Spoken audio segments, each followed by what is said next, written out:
আসসালামু আলাইকুম এভরিওয়ান।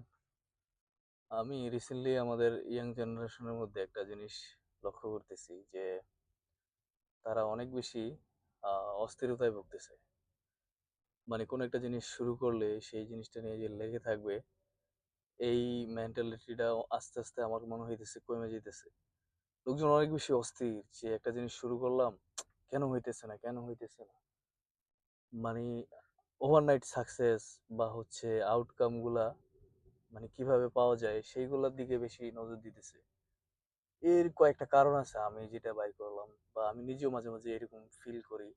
অস্থির থাকি বা হচ্ছে খুব বেশি আমার আ কনসেনট্রেশন থাকে না। এর একটা কারণ হইতেছে, আমি এটা নিয়ে আগেও কথা বলছি যে আমরা এডিক্টেড টু সাম এক্সটেন্ট। সে ছোট হোক, বড় হোক, যত বেশি intellectually হোক, আমরা এডিক্টেড টু সোশ্যাল মিডিয়া।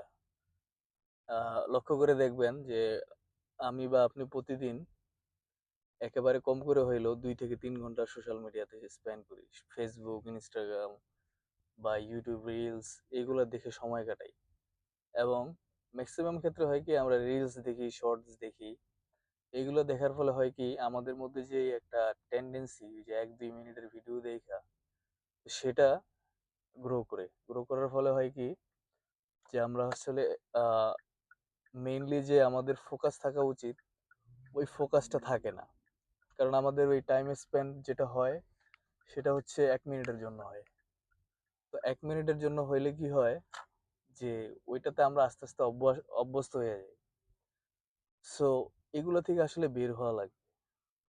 আপনি সোশ্যাল মিডিয়া কম দেখে আপনার আমার উচিত একটু হাঁটাহাঁটি করা, একটু আশেপাশে যারা আছে বন্ধু-বান্ধব বা আত্মীয়স্বজন এদের সাথে কথা-টথা বলা, খোঁজখবর নেওয়া, ইভেন আড্ডা দেওয়া হইতে পারে। কিন্তু কন্টিনিউয়াসলি যখন হচ্ছে এইগুলা কেউ করবে সেটার ফলে এই অস্থিরতা আরো বেড়ে যাবে। সো আমরা বেশি করে এক্সারসাইজ করব, আত্মীয়স্বজনের খোঁজখবর নেব, বন্ধু-বান্ধবের সাথে আড্ডা দেওয়ার ট্রাই করব। আর একটা জিনিস করা যায় সেটা হচ্ছে রেগুলার বই পড়া যায়। বই পড়লে মানুষের মাইন্ড ক্লিয়ার থাকে এবং যারা একটু ধার্মিক তারা চেষ্টা করে যে নামাজ কালাম পড়া বা যে যেই ধর্মে আছে সেই ধর্ম পালন করা। সেটা করলে হয় কি মাইন্ডটা একটু কাম থাকে এবং সেটার জন্য আ আমাদের এই অস্থিরতাটা একটু হইলেও কমে। সবাই ভালো থাকবেন। আসসালামু আলাইকুম।